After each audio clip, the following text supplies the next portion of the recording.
Hi guys, welcome back to our channel Sentry Shala by Centricity, आपका wealth partner. My name is Anuj and you are watching NISM series 5D Pass for Sure videos. जो newly launched series है उसकी हम videos बना रहे हैं, उसकी पास for sure videos बना रहे हैं जो कि यूज किया जा रहा है एसआईएफ और म्यूचुअल फंड्स के डिस्ट्रीब्यूशन के लिए. तो एक ही एग्जाम में हम दोनों सर्टिफिकेशन हमें मिल जाएंगे. देयर आर 22 चैप्टर्स जैसे कि मैंने आपको प्रीवियस वीडियो में बताया. और आज से हमारा जो इंटरेस्ट रेट डेरिवेटिव्स है उसके 5 चैप्टर शुरू हो रहे हैं. तो आज हम चैप्टर नंबर 19 की बात करेंगे. तो आज के लर्निंग ऑब्जेक्टिव्स रहेंगे डेफिनेशन में and economic functions of derivatives कि जो डेरिवेटिव्स क्या होते हैं ये हमने पहले भी देखा और किया हुआ है बट स्टिल इसको दोबारा करेंगे. Derivatives on interest rate and interest rate instruments कौन कौन से हैं, then growth drivers and derivatives, market participants जो इंटरेस्ट रेट डेरिवेटिव्स में हैं, और OTC versus exchange traded derivative. Series 13 की जो इंटरेस्ट रेट डेरिवेटिव्स बुक है उसका chapter number 2 interest rate derivatives. देखिए हम कई बार समझा चुके हैं. सबसे पहले डेरिवेटिव्स आ जाता है, डेफिनेशन एंड इकोनॉमिक रोल. जैसे कि हमने प्रीवियस बुक्स में भी बात की थी, इक्विटी डेरिवेटिव्स जब मैं पढ़ा रहा था, और उसके बाद करेंसी डेरिवेटिव्स में भी हमने बात की थी. डेरिवेटिव्स की तो बहुत डिटेल में नहीं जाएंगे, जस्ट कुछ शॉर्ट फॉर्म में मैं बता देता हूँ कि डेरिवेटिव्स एक वो इंस्ट्रूमेंट होता है जिसकी खुद की कोई वैल्यू नहीं होती है, इसकी वैल्यू डिराइव्ड होती है some underlying assets. So derivative is something that is the value is being derived from some underlying asset. और वो अंडरलाइंग एसेट कुछ भी हो सकता है. अंडरलाइंग एसेट हो सकता है जैसे कि इक्विटी हो गया, कोई स्टॉक प्राइस हो गया, इंडेक्स का डेरिवेटिव्स बन गया है, कमोडिटी का डेरिवेटिव्स है, गोल्ड का है, सिल्वर का डेरिवेटिव है, इंटरेस्ट रेट्स के डेरिवेटिव्स हैं, करेंसी के डेरिवेटिव्स हैं. तो इस चीज़ें से इन चीज़ों का अक्रूड का डेरिवेटिव्स हो गया. तो डेरिवेटिव क्या है कि खुद की कोई वैल्यू नहीं है but the value is being derived from any underlying asset. अब डेरिवेटिव्स क्या होते हैं? डेरिवेटिव्स में फ्यूचर्स आ जाते हैं, ऑप्शंस आ जाते हैं, स्वैप्स आ जाते हैं, वो हम आगे इस डिटेल में पढ़ेंगे. तो 3 चीज़ों का होना अनिवार्य है डेरिवेटिव्स कहे जाने के लिए. Value of derivatives is linked to the value of underlying, जैसे कि मैंने आपको बताया. और trade settled on a future date. ठीक है, और फ्यूचर डेट में ट्रेड सेटल होगा और on the trade date there should be no full cash outlay. For example, wheat farmers may wish to sell their harvest at a future date to eliminate the risk of a change in price by the day. So such transaction is called a derivatives. बहुत detail में नहीं जाएंगे, already इसमें काफी हमने चर्चा की हुई है, राइट. अब बात करते हैं. देखिए किस तरीके से डेरिवेटिव्स किन किन चीज़ों में काम आ सकते हैं. स्पेकुलेशन में, टेकिंग रिस्क, राइट. अगर आप स्पेकुलेट करना चाहें तो डेरिवेटिव्स में कर सकते हैं. ऐसा बोला जाता है derivatives are the weapons of mass destruction. इसमें बहुत ही हाई स्किल्स और हाई लेवल ऑफ नॉलेज चाहिए if you want to trade. और अगर आप इफ़ यू आर स्पेकुलेटिंग, आप यहाँ पे स्पेकुलेट कर रहे हैं तो बहुत ज़्यादा रिस्क हो सकता है. तो रिस्क और रिवार्ड उतना ही है, बट स्पेकुलेशन के लिए मोस्ट ऑफ द जो स्पेकुलेटर्स होते हैं वो स्पेकुलेट करने की इसमें कोशिश करते हैं. और इसीलिए डेरिवेटिव मार्केट्स बहुत बड़ी मार्केट है स्पेकुलेट करने के लिए. हेजिंग करने के लिए, hedging means you are already risk exposed to some risk and hedging eliminates the risk and looks in future return known level. तो आप ऑलरेडी एक रिस्क पे हैं, सिर्फ आप हेजिंग क्या करता है, उस रिस्क को एलिमिनेट करता है. फॉर एन एग्जाम्पल, आपका कैश मार्केट में एक पोर्टफोलियो है. For an example, cash market में आपने कुछ स्टॉक्स बाय किए हुए हैं और आपको लग रहा है कि स्टॉक प्राइस नीचे जा सकता है, तो आप डेरिवेटिव्स के जरिए डेरिवेटिव्स में उस स्टॉक प्राइस को शॉर्ट कर सकते हैं. शॉर्ट मतलब सेल कर सकते हैं. तो इस तरीके से आपकी पोजीशन हेज हो जाएगी for the time being, right. तो हमने बहुत अच्छे से ये भी एक्सप्लेन किया है. Insurance, right.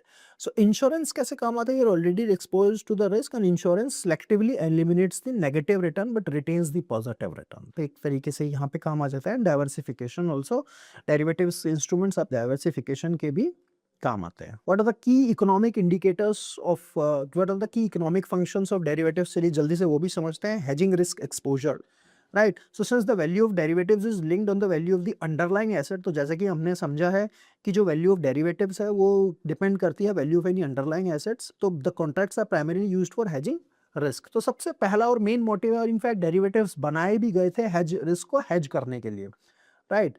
So on this way profits in derivative contract में offset losses in the underlying asset. So hedging में क्या होता है ना, आपको कोई हेजिंग में आपका रिस्क हेज होता है. अगर आपको एक इंस्ट्रूमेंट में प्रॉफिट आ रहा है तो दूसरे में लॉस आएगा. तो इसीलिए हेजिंग से निकलना पड़ता है इफ यू वांट प्रॉफिट्स और losses. Price discovery, derivative market को समझा जाता है बहुत ही इंपॉर्टेंट सोर्स है इन्फॉर्मेशन का about prices, right. So price discovery कहीं ना कहीं होती है, जैसे कि प्राइसेस ऑफ डेरिवेटिव इंस्ट्रूमेंट्स हो गए हैं, जैसे कि futures, forwards can be used to determine कि किस तरीके से जो मार्केट है, मार्केट एक्सपेक्ट कर रही है future spot prices to be in. तो मोस्ट ऑफ द केसेस में इंफॉर्मेशन बहुत ही एक्यूरेट होती है, रिलायबल होती है, और future and forward market specially help करते हैं प्राइस डिस्कवरी करने में। मार्केट्स एफिशिएंसी देखिए, इट इज कंसीडर्ड दैट जो derivative increases the efficiency of financial markets. जब डेरिवेटिव में ट्रेडिंग होती है तो बायर सेलर आते हैं, तो लिक्विडिटी भी ज़्यादा होती है, और by using these derivative contracts one can replicate the pay of the asset. ठीक है, तो किस तरीके से पे ऑफ एसेट्स का पे ऑफ कर सकते हैं डेरिवेटिव्स में, तो एक छोटा सा मार्जिन देके हम ट्रेडिंग करते हैं, और वहाँ पे कैश मार्केट में आपको पूरा मार्जिन देके ट्रेडिंग करना पड़ता है। तो जो डेरिवेटिव्स में अच्छे से ट्रेडिंग कर सकता है वो स्मॉल मार्जिन देके भी एक तरीके से रेप्लिकेट कर सकता है जो ओरिजिनल एसेट्स हैं जो आप पूरे पैसे देके करते हैं, राइट। तो ये भी एक मार्केट एफिशिएंसी भी आ जाती है। एक्सेस टू अनअवेलेबल एसेट्स और markets, right. Derivatives can help organisation की उनको एक्सेस मिल जाए जो अदरवाइज अनअवेलेबल एसेट्स हैं और मार्केट्स हैं, राइट। जैसे कि by employing interest rate swaps, a company में obtain a more favourable interest rate relative to interest rates available from direct borrowing. तो एक कंपनी इंटरेस्ट रेट स्वैप्स का यूज करते हुए एक बहुत अच्छा फेवरेबल इंटरेस्ट रेट अपने लिए बना सकती है रिलेटिव की जो इंटरेस्ट रेट्स अवेलेबल होता है उसको डायरेक्ट बोरोइंग करने में। तो अगेन ये बहुत अच्छा है डेरिवेटिव्स का एडवांटेज। Price stability, right. तो ये भी है, स्पेकुलेशन अगर हो गया कि स्पेकुलेट करते हैं लोग, बाइंग सेलिंग होल्डिंग शॉर्ट करना किसी भी स्टॉक को, अगर आपको लग रहा है स्टॉक प्राइस नीचे जा सकता है तो आप स्टॉक का फ्यूचर सेल कर सकते हैं जो बहुत ही एक कम मार्जिन पे आते हैं। कमोडिटी को सेल बाय कर सकते हैं, करेंसीज, रियल एस्टेट, डेरिवेटिव्स का कोई भी फाइनेंशियल इंस्ट्रूमेंट्स के डेरिवेटिव में आप सेलिंग कर सकते हैं। अब बात करते हैं प्रोडक्ट्स एंड डेरिवेटिव्स मार्केट। जैसे कि हमने बात की हुई है, प्रोडक्ट्स कौन कौन से होते हैं, फॉरवर्ड कॉन्ट्रैक्ट्स हो सकते हैं। तो ये एक सिंपल सा कॉन्ट्रैक्ट होता है जैसे कि हमने पहले भी बताया था। सो डिफरेंट डिफरेंट प्रोडक्ट्स हो सकता है, दोबारा रिपीट कर रहा हूँ, डिफरेंट डिफरेंट प्रोडक्ट्स हो सकते हैं डेरिवेटिव्स मार्केट में, राइट। जैसे कि फॉरवर्ड हो गया, फ्यूचर हो गया। तो फॉरवर्ड क्या है, it's a contractual agreement between two parties, दो पार्टीज के बीच का ही ये कॉन्ट्रैक्चुअल एग्रीमेंट है टू बाय और सेल एनी अंडरलाइंग एसेट, किसी भी अंडरलाइंग एसेट को बाय और सेल करने का at a certain future date.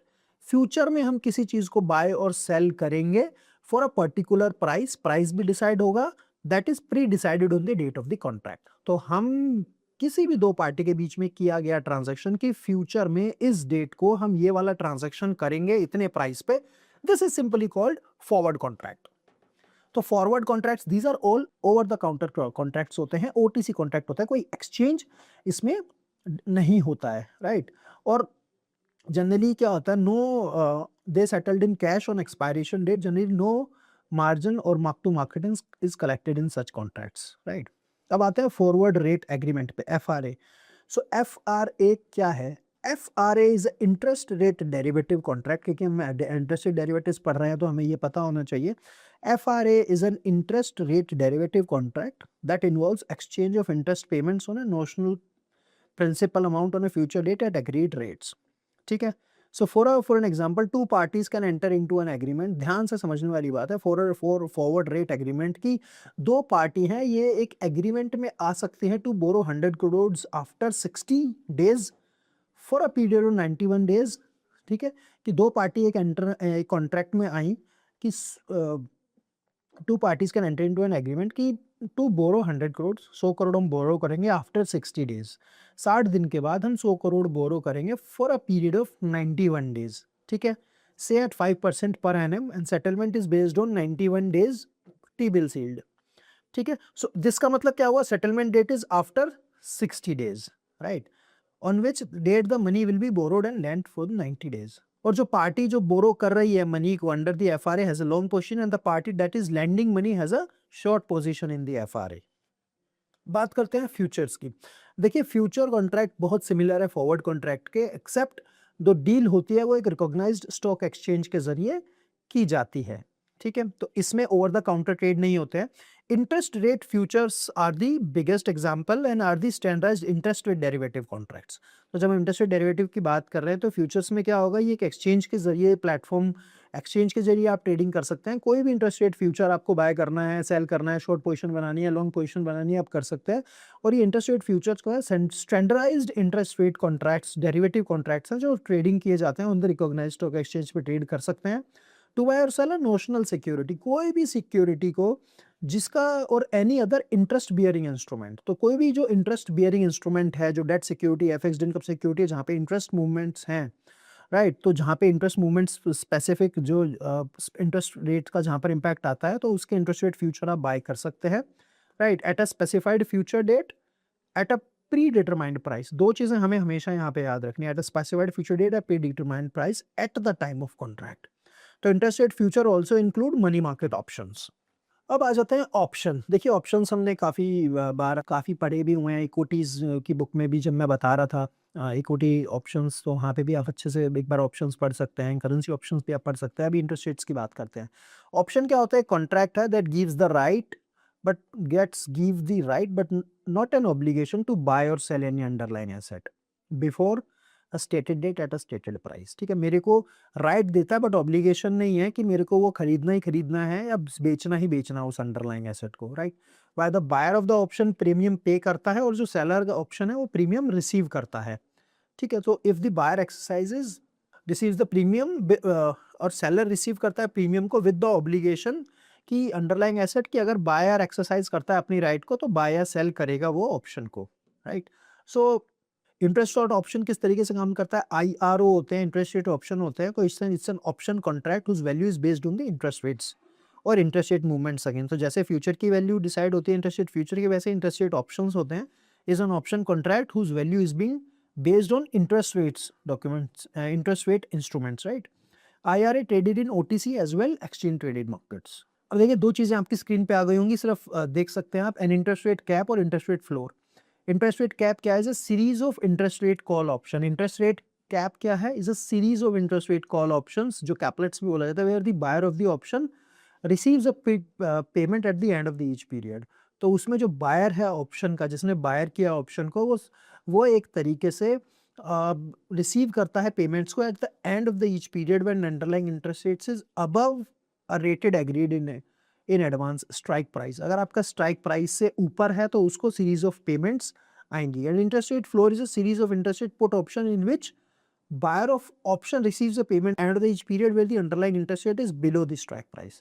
तो below the strike price है तो आपको इंटरेस्ट रेट फ्लोर में आपको पुट ऑप्शंस जिसने लिए हैं उसको, बायर को, जो ऑप्शन का बायर है उसको पेमेंट्स आएंगी। स्वैप्स क्या होते हैं? Swaps is an swap, again swaps की बात करते हैं। Swap is a agreement between two parties, एक तरीके से दो पार्टीज के बीच में एग्रीमेंट है to exchange cash flows in future according to a pre arranged formula. आज ही हम एक फॉर्मूला लगा के बात कर लेंगे कि हम फ्यूचर में जो कैश फ्लोज आने वाले हैं उसको हम स्वैप करेंगे, राइट। सो एक तरीके से अगर मैं ब्रॉडली स्पीकिंग की बात करूं, एक सीरीज ऑफ फॉरवर्ड कॉन्ट्रैक्ट्स ही हैं ये, राइट। सो स्वैप्स क्या करते हैं मार्केट पार्टिसिपेंट्स को? They manage risk associated while volatile interest rates, currency interest rates and commodity markets. बहुत सारे जो वोलेटाइल हैं इंटरेस्ट रेट्स, कमोडिटी मार्केट्स और आपका करेंसी में जो ज़्यादातर मूवमेंट्स हैं, तो उनका ये एक तरीके से उनके रिस्क को मैनेज करने के लिए किया जाता है। Even most of the swaps जो हैं include cash flows based on notional principal amount.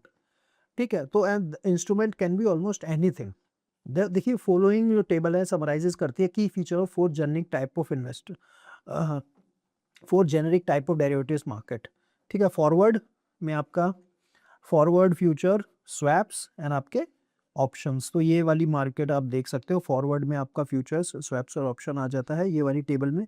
इसके बाद different kinds of derivatives based on आपका अंडरलाइंग आ जाता है। अंडरलाइंग में देखिए interest rates and interest rate instruments, forward में एफआरए एंड बॉन्ड मार्केट, फिर फ्यूचर में interest rate future bond futures आ जाते हैं, स्वैप्स में इंटरेस्ट रेट स्वैप्स आ जाते हैं, ऑप्शंस में interest rate swaps and bond options भी आ जाते हैं, जिसमें इक्विटी में आ गया, फिर करेंसी में और वैसे ही कमोडिटीज में चारों चीज़ें अवेलेबल होती हैं।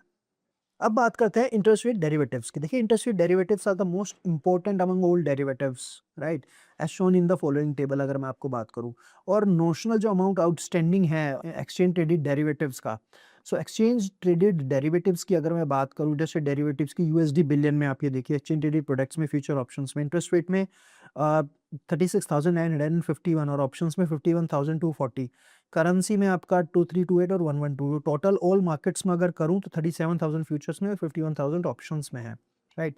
और एक्सचेंज ट्रेडेड जो डेली टर्नओवर है यूएसडी बिलियन का, आप देखिए इंटरेस्ट रेट्स में कितना है और करेंसी में इतना है इसमें, तो टोटल ऑल मार्केट्स दिस। तो नेशनल अमाउंट आउटस्टैंडिंग यूएसडी पे बिलियन में इन डेरिवेटिव्स मार्केट में ये देखिए आपको कितना है। प्रोडक्ट्स में आप सारे प्रोडक्ट्स लगा दीजिए, फॉरेन एक्सचेंज कॉन्ट्रैक्ट्स में देखिए 1 लाख के आसपास है, इंटरेस्ट रेट्स में आपका लगभग 4,90,000 है, इक्विटी लिंक में 6,000 है। तो आप देख पा रहे हैं टोटल 6 लैक्स का अगर ये कॉन्ट्रैक्ट है, 6,17,960 में, जिसमें foreign interest rates contract at least 5 lakh के हैं। तो ये यूएसडी बिलियन में मैं बता रहा हूँ। तो इतना ज़्यादा इंटरेस्ट रेट डेरिवेटिव्स इतना बड़ा है, जब हम ये इक्विटी डेरिवेटिव्स की बात करते हैं, उसकी मार्केट की बात करते हैं, ये उससे कितने गुना ज़्यादा बड़ा मार्केट हो गया है, आप देख सकते हैं, राइट? और 2023 की फिगर देखिए राइट साइड में, तो बहुत बड़ी मार्केट है जब हम इंटरेस्ट रेट डेरिवेटिव्स की बात करते हैं, और जो इसके कॉन्ट्रैक्ट्स हैं, चाहे वो फ्यूचर ले लीजिए, ऑप्शंस ले लीजिए, बहुत ज़्यादा हैं। इक्विटी डेरिवेटिव से, कमोडिटी डेरिवेटिव से, फॉरेन एक्सचेंज डेरिवेटिव से, जैसा कि आप इस टेबल में देख पा रहे हैं। Market participation in interest rate derivatives market, अब देखते हैं मार्केट पार्टिसिपेशन कौन-कौन से हैं इंटरेस्ट रेट डेरिवेटिव्स मार्केट में। हेजर्स, राइट? तो मार्केट्स में क्या होता है, हेजर्स होते हैं, ट्रेडर्स जो स्पेकुलेटर्स भी होते हैं ना, आर्बिट्राजर्स होते हैं। तो तीनों अपने-अपने अलग-अलग ये तीनों का रोल है। हेजर कौन से होते हैं? They face risk associated with the price of underlying assets and use derivatives to reduce their risk. जैसे कि मैंने आपको पहले भी बताया था कि इनका ऑलरेडी एक अंडरलाइंग एसेट में एक्सपोज़र है, ये उस अंडरलाइंग एसेट्स के प्राइस रिस्क को मिटिगेट या कम करने के लिए, हेज करने के लिए डेरिवेटिव्स को यूज़ करते हैं to reduce the risk, right? So particularly everyone has exposure to interest rates और इंटरेस्ट रेट रिलेटेड इंस्ट्रूमेंट्स। अगर मैं बात बोलूँ कि जितने भी सब लोगों का कहीं न कहीं एक एक्सपोज़र होता ही होता है इंटरेस्ट रेट्स और या इंटरेस्ट रेट रिलेटेड इंस्ट्रूमेंट्स में। तो जो भी पार्टिसिपेशन है वो इंटरेस्ट रेट डेरिवेटिव प्रोडक्ट्स को यूज़ कर सकते हैं, हेज और reduce their exposure to interest rates and interest rate instruments. तो इंटरेस्ट रेट फ्यूचर्स को यूज़ करते हुए हम जितने भी हमारे interest rate derivatives contract, futures contract को यूज़ करते हुए हम अपना जो एक्सपोज़र है इंटरेस्ट रेट को वो घटा सकते हैं, कम कर सकते हैं, राइट? फॉर एग्ज़ाम्पल बैंक्स की अगर मैं बात करूँ, जो बोरो मनी करते हैं, borrow money in form of deposits and bonds, ठीक है? फॉर एन एग्ज़ाम्पल की बात करते हैं, बैंक बोरो करता है in the form of deposits and bonds and providing loan for short term, medium term, right? Mutual fund companies and insurance companies investing in debt instruments, corporates who borrow money from market in form of loan or debt instrument, individual who has taken home loan or invested in debt funds also। तो कहीं ना कहीं जो भी ये जितने भी banks हैं, चाहे वो बोरो कर रहे हैं, providing loan for short term दे रहे हैं, म्यूचुअल फंड, इंश्योरेंस कंपनीज जो इन डेट प्रोडक्ट्स में इन्वेस्टमेंट कर रही हैं, कॉर्पोरेट्स हो गए हैं, तो ये सब कहीं न कहीं एक्सपोज़्ड है इंटरेस्ट रेट से, और ये सब कहीं न कहीं अपने रिस्क को हेज कर सकते हैं by using interest rate derivatives. Speculators, traders, देखो they try to predict the future movements in prices. Simple सी बात है, एक स्पेकुलेटर का काम क्या है? एक स्पेकुलेटर ट्रेडर होता है, वो फ्यूचर शॉर्ट मूवमेंट्स का, फ्यूचर प्राइस का, शॉर्ट मूवमेंट्स का फायदा उठाने की कोशिश करता है, और अपने इस व्यू पे वो पोजीशन लेते हैं डेरिवेटिव्स सेगमेंट में, बाय करना है या शॉर्ट करना है। अगर उनको लगता है कि थोड़ा सा इंटरेस्ट रेट्स ऊपर जाने वाला है, तो फॉरवर्ड तो इंटरेस्ट रेट फ्यूचर को वो बाय कर लेते हैं। उनको लगता है कि इंटरेस्ट रेट घटने वाला है, तो इंटरेस्ट रेट के फ्यूचर्स को वो शॉर्ट कर देते हैं। इस तरीके से बाय सेल वो कर सकते हैं अंडरलाइंग एसेट्स में, और अपनी पोजीशन को बढ़ाते हैं। तो ये ऑफ लिवरेज पे होते हैं सारे कॉन्ट्रैक्ट, इसलिए लेस एक्सपेंसिव होते हैं। यानी कि जो टोटल कॉन्ट्रैक्ट वैल्यू है 10 लाख रुपए, उसके मार्जिन पे आता है। हमेशा फॉरवर्ड को, जैसे कि मैंने आपको पहले ही बताया था, डेरिवेटिव्स मार्जिन पे ट्रेड होता है। 10% 15% आपको मार्जिन दे रहा होता है पूरे कॉन्ट्रैक्ट वैल्यू का। तो उसमें आपको और ये एक मार्जिन एक्सचेंज डिसाइड करता है किसमें कितना होगा। फॉर एन एग्जांपल की मैं बात कर रहा हूँ, तो उतना मार्जिन देके आप ट्रेडिंग कर सकते हैं इसमें। सिर्फ आपको मार्क टू मार्केट देना होता है हर दिन का, जो भी आपका प्रॉफिट लॉस होगा, एम टू एम जिसको बोलते हैं। अगर नेगेटिव है तो वो उतना देना है आपको, और आप कॉन्ट्रैक्ट को होल्ड कर सकते हैं टिल मैच्योरिटी। ज़्यादातर 1-1 महीने के कॉन्ट्रैक्ट्स होते हैं। आर्बिट्राइज़र, थर्ड आर्बिट्राइज़र क्या करते हैं? प्रॉफिट कमाने की कोशिश करते हैं by exploiting price difference in a product in 2 different markets, right? तो आर्बिट्राइज़र्स का काम क्या है? 2 मार्केट के बीच में जो एक अंडरलाइंग एसेट का जो प्राइस डिफरेंस है, उसका फ़ायदा उठाने की कोशिश कर सकते हैं, और ये एज़ स्मॉल एज़ 1 पैसे से लेके 5 पैसे, 10 पैसे एक ट्रेड में कमाने की कोशिश करते हैं। इतना छोटा मार्जिन होता है, लेकिन बहुत हाई स्किल्स चाहिए इसके लिए, और यही आर्बिट्राइज़र्स का यही काम है। तो एक लोकेशन पे ये बाय करेंगे उस पर्टिकुलर एसेट को, और दूसरी साइमल्टेनियसली उसको हाई प्राइस पे अदर लोकेशन पे सेल कर देंगे। So this is called an arbitraging. So guys, this is it from this chapter. चलिए कुछ क्वेश्चंस देखते हैं। Which of the following is the role of derivatives? Financing, cash और liquidity management, risk management, या all of the above? तो answer is risk management. Which of the following derivatives has the largest market size globally?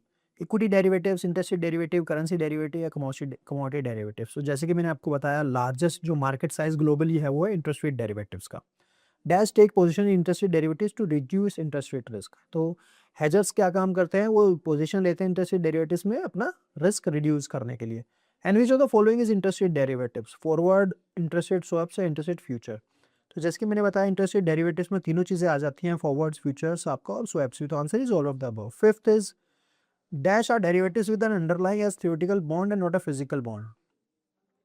तो single bond future, money market future और national bond futures है none of the above. Underlying है theoretical bond not a physical bond, तो theoretical bond में आपका notional bond futures इसमें आपका आ जाएगा। So guys this is it from this video. Thank you so much. अगर वीडियो अच्छी लगी तो प्लीज़ वीडियो को शेयर करें और चैनल को सब्सक्राइब करें और वीडियो को लाइक करना ना भूलें। Thank you so much.